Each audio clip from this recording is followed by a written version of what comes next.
Ano na naman to mga kapaps? Parang upuan ng bike yun oh, mga kapaps ah. Oops, interior to ng gulong. Anong gagawin ni tatay dito? Binaliktad. Mas madali naman talagang gawin pag binakabaliktad ang interior. Hindi lumalaban. Oh. Patanda na si tatay pero napakalakas pa rin. Ito na oh. Gumawa na siya ng pattern oh. Drawing lang yan. Oh. Tapos tatabasin na niya.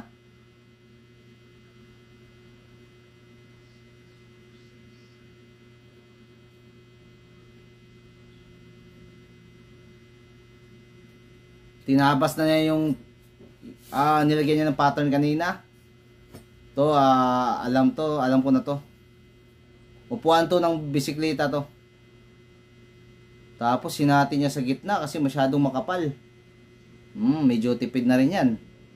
At ito naman, sa pangalawang proseso ay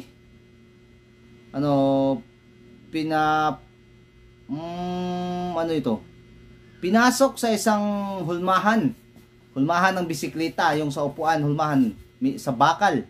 Ayan oh, binaon sa bakal ng hulmahan, tapos sinunog. Hindi, niluto pala. Lulutuin pala nila ito, inuubin. Ayan oh. Yun, pinasok nila sa bakal yung nahulmahan ng bisikleta, yung interior, yung guma. Tapos ayan niluto nila.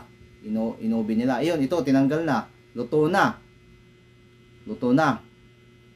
Pakarami niya, no? Luto ng interior. So, kaya pala yung upuan ng bisikleta, makunat siya na plastic, no? Parang fiber na ang labas. Na napakatibay.